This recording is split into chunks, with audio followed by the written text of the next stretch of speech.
মা-বাবার আসলে সব ধরনের স্যাক্রিফাইসের জন্য আমি আজকে এখানে কোনো নেগেটিভিটি হোক বা মানুষ খারাপ বলতেছে বা মানুষ ভালো চাচ্ছে না, অনেক ভালো লাগতেছে এই বিষয়টা। তারা কিন্তু সবসময় ব্যাটিং ব্যর্থতার কথাই বেশি বলে নেয়। অনেক বেশি খুশি কারণ হচ্ছে 6টা পয়েন্ট আমরা পেয়েছি এবং এটা আমাদেরকে আইসিসি চ্যাম্পিয়নশিপে অনেক বেশি হেল্প করবে। এবং সো ফার দেখেন নেক্সট যে সিরিজ হবে সেটা আসলে সহজ হবে না জানি, কারণ ওয়েস্ট ইন্ডিজের কন্ডিশনে যার কন্ডিশন অনেক বেশি স্ট্রং। সো এখানে যে আমাদেরকে আসলে 4টা পয়েন্ট অ্যাটলিস্ট সিরিজ উইন করতে হবে। সো ওটার জন্য আমাদের এখান থেকে পজিটিভ ওয়েতে যাওয়াটা অনেক বেশি দরকার ছিল।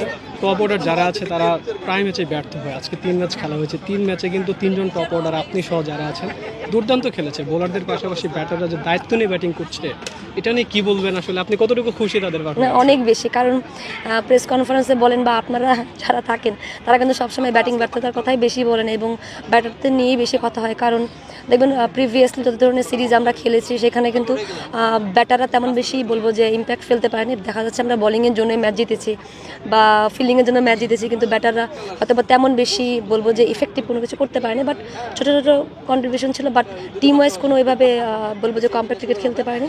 তো সেক্ষেত্রে এখানে এসে দেখেন সবসময় টার্গেট থেকে থাকতো, আমাদের কোচ বলতেন যে আমার জন্য টপ 6 ব্যাটার জন্য 50 ওভার একটা খেলতে পারি। সো এখানে ওই টিম ওয়াইজ ওই প্ল্যানটা এক্সিকিউট করতে পেরেছি, সাকসেস হয়েছে। সো সুপার ইয়েস, অনেক ভালো লাগতেছে এই বিষয়টা। আপনার আম্মুর সাথে কথা হলো, আসলে আপনি যখন ক্রিকেট খেলছেন অনেক কিছু বলেছে। আপনি এখন বাংলাদেশের ক্যাপ্টেন, একটা দলকে আসলে হোয়াইট ওয়াশ করে দিলেন। এই ফিলিংসটা কেমন আর এই আনন্দটুকু মা বাবার সাথে শেয়ার করতে পেরেছেন?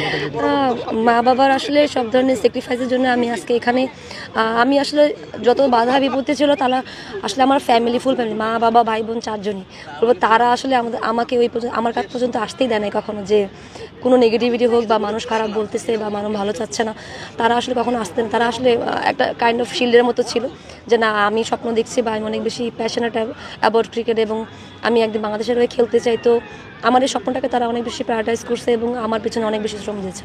স্টুডেন্ট খুব ভালো ছিলেন, গানও গাইতেন, ক্রিকেটার না হলে কি করতেন?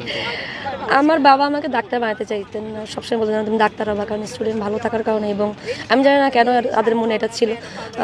আমার মা আমাকে মানে গান বলেন, নাচ বলেন, আমি সব কিছুই করছি, কবিতা আবৃত্তি থেকে শুরু করে ড্রয়িং সব কিছু শিখাইছেন স্কুল লাইফে। বাট হয়তো বা ক্রিকেটটা আমার নসিবে ছিল এবং ওইটার ভিতরে এখন আছি এবং সোফার এখন আসলে এরকম আফসোস লাগে না।